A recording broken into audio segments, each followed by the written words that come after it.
Hi, Paul Slackers, Good News Planet. I'm speaking to Robert Salinas. Hi, Robert. How are you? I'm doing fine. How are you doing? Okay. Where are you, Robert? I'm in Palm Springs, California. Palm Springs. Is it a nice, warm, sunny day there? It's a beautiful sunny day here. Okay. Well, it can't be in the desert then. Where's it going to be? All right. I'm also with Joseph Ramel. Hi, Joseph. How you doing? I'm doing great. And yourself? Okay, good. Where are you, Joseph? I'm in the Midwest in Indiana. Indiana. Hoosier. Sure. Country, right? That's right. There you go. And Nino DeSantis, is that right? That's right, Nino DeSantis in Los Angeles celebrating Earth Day. Okay, so today is, it's interesting that we're saying Los Angeles and we're saying California, and we're saying Earth Day, because we all know that every day is Earth Day, right? That's a show I'm trying to do. It's funny you said that. Yesterday I made a proposal to Earth Day International to have a TV show called Earth Day Every Day with famous celebrities, each one different every day, so that the world can get some impact, because right now once a year is not enough. It's like the people are not even aware, many people, that it's Earth Day. Uh-huh. Well, you know, just because I've been involved with this Earth Day kind of thing for very, very many long years here. But I guess I learned early on, so John McConnell, I guess if you want to talk dates, I mean, Earth Day really is, every day is Earth Day, so your show is a great idea. But even historically, we've been celebrating with a guy named John McConnell who had an Earth Day, who celebrated Earth Day in San Francisco, California, way back on the Equinox Day, the spring equinox. And we've been at the Bell and at the UN and talking about that. And then April 22nd with Dennis Hayes and his organization came on a little later because, in essence, I think they needed a little more time to get organized and do the marketing. And thank God, because it's been very successful, April 22nd. And then I think the UN people kind of got involved, and then they said, well, how about June 6th for International Earth Day? So I think there's a few days out there, and it's all good. And we're going to talk today about a company here, our first mobile social network, and today is Earth Day, and we got a concert. Actually, we're going live tonight and doing an Earth Day special. I'll send you guys the email, and I'll put it on this on our commentary here. But tell us what this first mobile social network that all you guys are involved with. What's going on there? Well, this was sort of an idea that came out about 6 years ago, and it's before the iPhone even came out, and was looking at a solution to bring digital content to every cell phone, not just a smartphone or specialized phone, but to every cell phone. And we looked at the delivery method, and we said, wow, we can build little apps for every phone. Remember, this is 6 years ago. We can build apps for every phone, but that's crazy. You have to have a lot of money, a lot of programmers, and continuously build because the software and the hardware changes, 6 months every year. It's an upgrade. There's a new iPhone 5 coming up, and all those apps will be flushed down the toilet. So I started building a delivery system that works right through the internet. And 6 years ago, we got it to work. It worked. It was even the programmers I was telling how to program it, they were saying, no, this isn't going to work. This isn't going to work. And I said, yes, it is. This will work. This is a solution. It worked. We went out. We went to the big corporations and showed them this. This works. You can do this. You no longer need to build apps. You no longer need to be on only 30% of the cell phones to deliver your message. You can be on every cell phone. This stuff works on all phones, smartphones, regular Razors, Nokias, and that's what we need. Something that they handles all the solutions. Now, my company, I called it Trinity Tech Media, and it sounds religious, but it isn't. Trinity Tech Media means the three screens: computer screens, TV screens, and the cell phone. Mobile screens. So that's why I used that. We've built it. We've shown it that it can work. We've shown all the major big companies that it works, and now it's time to get it out to the people. Okay. And I want it to. to be used for good purposes, the green purpose. The way I see it is if you put this power into a group of people that are doing the right thing, well, then this group of people can start collecting cell phone numbers, and through that, they have a power, the built-in power base. And whether it's 1 million, 5 or 10 million, it'll keep growing and growing and growing. And these user bases that collect these cell phone numbers that can deliver off my mobile social network will now have a way to generate income. Because not just will they be able to send a text to a phone, they can send a 15-second video to the phones. They can send a text to the phone with a link to a video. So it's actually very, very interesting and clean technology. It's exactly what we need at this time. Does somebody have to go on the internet to download or to get that on their phone? There's no doubt. They have to go on the internet to go to like right now, if people were to go on their cell phones, they can go to my private mobile page that the system builds automatically when you upload video and when you upload ringtones and wallpaper and such. It builds it automatically. And they can go there and they would just type in http://gunjam.uronimo.mobi, and they're on my website. Okay, so in essence, they have to have internet capability on whatever phone they might have. Oh yes, yeah, internet capability. But that's an add-on. Not everybody has. To go on that part of it, yes. Not everybody has that. But yeah, everybody and the can other part have of it. If they don't have it, they can still put their numbers in. If they believe in a certain cause, they can still put their cell phone number in as long as they can get a text message and a video message to their cell phone, which, I mean, that's what cell phones are for, part of the reason. They don't need to have the internet, but they can get the message that way. It's a way to tap people on the shoulder and give them a message. And instead of a text message, it's a video message. It's a picture and an audio, Mm-hmm. And I keep telling people, look, if text was all great and everything, we'd still be having text TV. We go to the theaters and there'd just be text there. We'd read it. But text isn't all that great. We don't want to read. We want to sit back and enjoy and watch the entertainment unfold in front of our eyes. If yelling out the window was still good, that's what we would be doing, yelling out the window. That's right. That is right. And I want to get this message out, and I want people to embrace, this is the power that people are going to be given in clubs and groups, and they can be given this power so they can do something good with it. I also want to give the system, I'm building a system for the LA Unified School District. We're testing with the Garfield High School. It's the same high school that does Stand and Deliver. Mm-hmm. With Jaime Escalante. He was the math teacher. Yeah.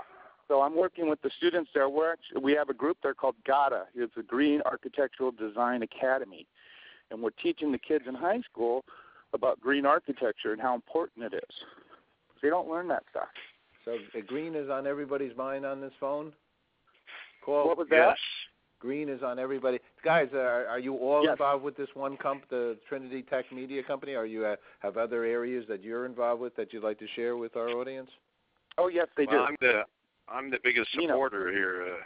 I've been in this green business 30 years. I'm like the grandfather. On May 9th, 1979, in the Miami Herald and ABC, NBC, and CBS News, I converted a police car, double the mileage. It was on the front page of the paper. Then I did Pepsi-Cola. I did Marriott Hotel. This is using alcohol and water, no oil, no gasoline. I'm a promoter of oil alternatives for 30 years. I'm 65 years old. I've done this since 1979. I've been around the world with the UN, and I finally got a country recently that has agreed to convert, and that's the Philippines. Since President Jimmy Carter in 1980 signed the Alcohol Energy Security Act under national security, the only country that listened to him was Brazil. Brazil has been running on alcohol, on sugar cane since Jimmy Carter signed the Alcohol Energy Security Act. It was actually America that was supposed to convert, and Brazil converted. In Canada, what year was that? I'm going to announce that tonight at Worldwide. I have a broadcast. 1980. In 1980, after the oil embargo, where people were waiting in line for gasoline, President Jimmy Carter, under national security, being a professional farmer, he said to his administration, we got to do like Thomas Edison when there was a shortage of rubber. He invented a plant called a goldenrod that gave you natural rubber instead of apples and oranges. So he said to his administration, give me a plant. Corn is no good. We know it's not cost effective. Sugarcane is not practical for America. So his Department of Agriculture in 1980 developed a plant called sweet sorghum, grows in 120 days, 12 to 14 feet high, filled with juice, sucrose. It's got a flour grain top to give you bread, flour, or animal feed, and then it's got a bamboo shell to give you wood so you don't have to cut trees. So he came out with a solution, but it wasn't implemented. Meanwhile, Brazil, they did it. It was in 1980. Are they still doing it? Are they still using this alcohol concept? In Brazil, they've been they're alcoholics now for 30 years. If you go to Brazil, all the cars have been running on alcohol. And they forced all the car companies, whether it was General Motors or anybody, if you wanted to sell your car in Brazil, the political power policy said you got to make it run on alcohol. They've been doing it. In Brazil, they did this study, and they proved that the minute that oil was over $40 a barrel, was no longer cost effective. So above and beyond the green, when all these people say, oh, green is expensive, it's not true. The truth is Brazil proved it, that the minute that the oil is over $40 a barrel, it's cheaper to make alcohol. So here we are at almost $100 a barrel. So who am I speaking with now? Who's this? This is Nino. Nino, so what's the deal here? I mean, this sounds like good news to me, what you're saying. And so where obviously this sounds to me like some bad news by everybody else not doing this. Why aren't we doing this? Why isn't the rest of the world doing this right now? Let me answer with Price Waterhouse in Los Angeles, California. In 1994, we commissioned a feasibility study to be done by them. Their conclusion of all of this, what I just finished saying, was that until laws mandate the use of, we're classified alcohol, in other words, alcohol in water injection.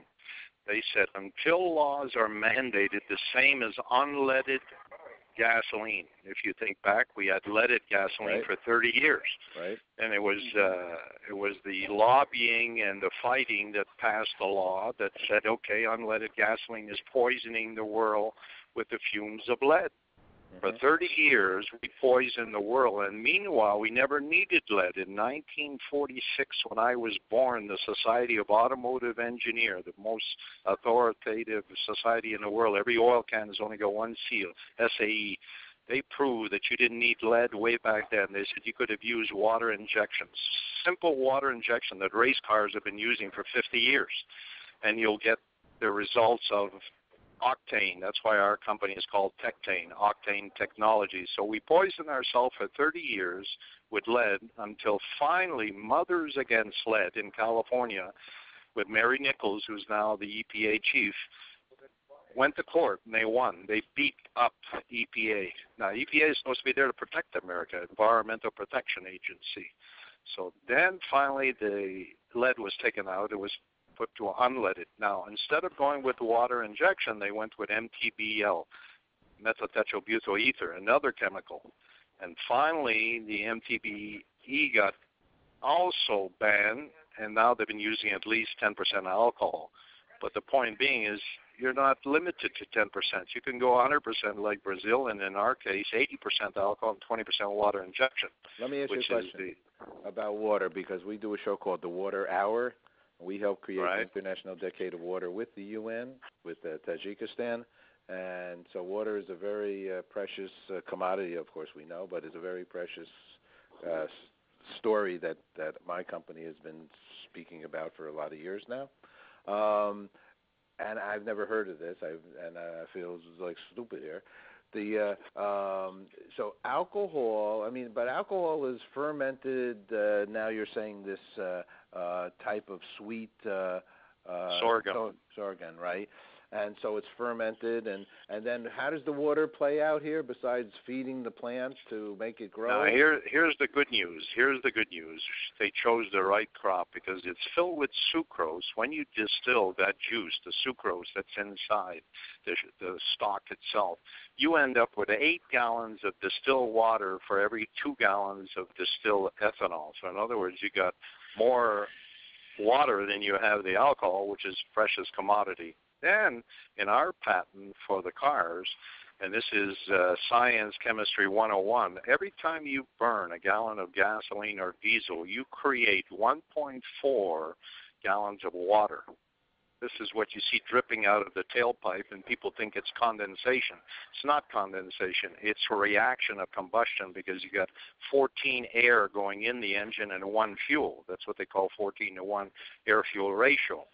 So that reaction with the gasoline or the diesel, we've been wasting our water out of the tailpipe evaporation for 50 years.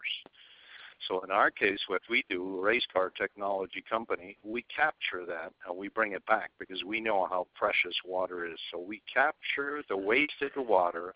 Then when we make the alcohol from the sweet sorghum, which we have to give the credit to President Jimmy Carter, we never take the credit for the sweet sorghum. We respectfully give the credit to Jimmy Carter, who I believe never received the credit that he should have got. He should have got a Nobel Prize, not just for the peace which he got and deserved, but he should have got it for the true national security. Here we are now in the Middle East. I just spent a year in the Middle East in Dubai. I was a guest speaker for the first Middle East Oil and Gas Alternative Energy Convention.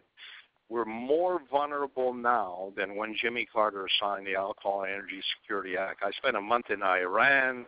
I was in Dubai for a year. I was in Abu Dhabi with the Arabs. We are so vulnerable now to national security. If something happens in the Middle East, we're going to be crippled. Forget about when we had the oil embargo. Can you imagine America without oil for a week? Just 1 week, what would happen? Who else do we have on the line here? We have someone. Who? Joseph Mel. How are you? Who's that? Robert? No, we have Joseph.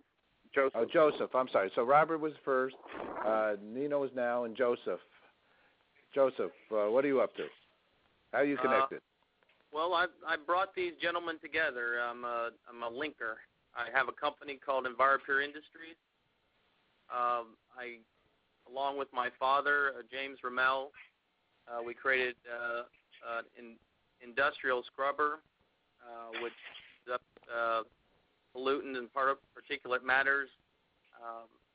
And off of that device, my father and I discovered that not only can we clean the air through the industrial scrubber through smokestacks, we could also use it on cars. So we designed a liquid muffler which takes out 96% particulate matters. And that's how me and Nino got together. He saw what I was doing, and as Nino would say, I have the silver bullet. Very cheap and inexpensive way to capture particulate matter and reduce emissions quickly.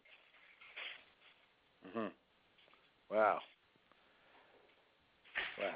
So, you got a lot of things going on here in this phone call. Who knew? My friend Susan Thompson. Every time that Susan gets in touch with me with something, it's something off the charts. I'll tell if you look at our website, I'll give you the website. You'll see a half-hour video professionally done by Nicholas Klein, who was working with Mel Gibson and superstar singer Bono to help us.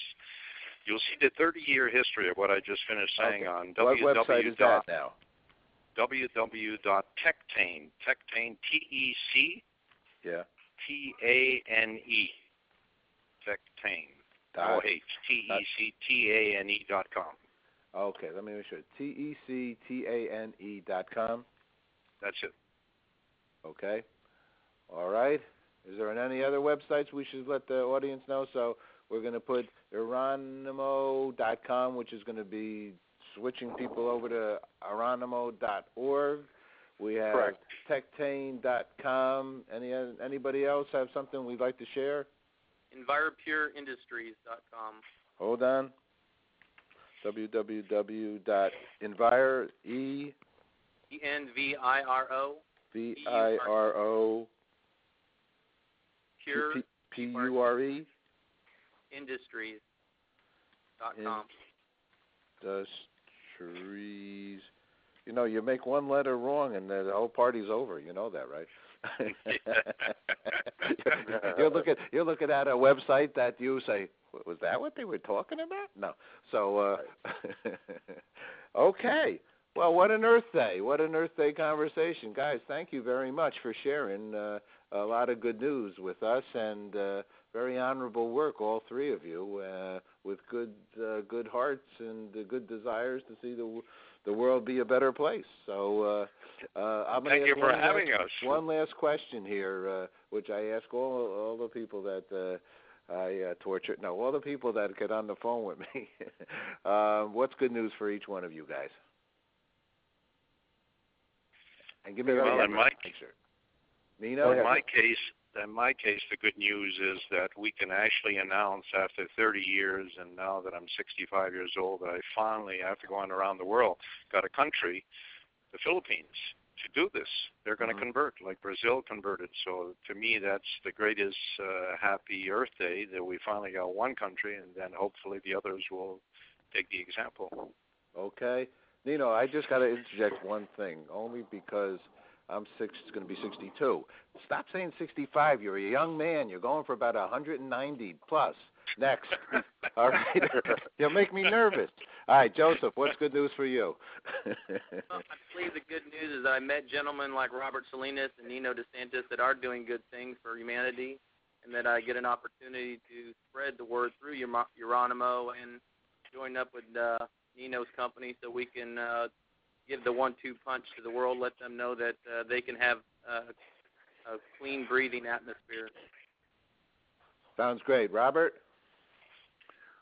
Well, the good news is, I'd say, is that people are starting to wake up, you know, what we need to do to help each other. You know, we're starting to understand that we're all in this together, and the only way we're going to make it better is if we do it ourselves. We can't really rely on the government to do things for us. You know, sometimes they have other agendas. The big corporations, for instance, you know, they have other agendas and they want to do other things. We all understand that. But people are waking up through the Uronimo system. It's going to allow groups to really band together, you know, and change some of the laws that we have. Because when you have 10, 15, 20 million cell phones and you have one voice like that, those numbers can now generate revenues. Because advertisers, instead of going to the big corporations, they'll go to these little groups and put advertising monies in that, and that's where they'll start to raise some monies for what they're doing. So I'm real excited about that. It's going to be a change in a lot of how we see things. Okay. Do things. Great, guys. I'll also throw in here the North American Andy Transplant Foundation, of which I'm on the board for a bunch of years here, and that's Susan Thompson, who put all four of us now together and talking today. So thank you, Susan. So, guys, congratulations on the good things you're doing, and thanks for sharing it with us. Thank you. Bye-bye. Bye-bye now.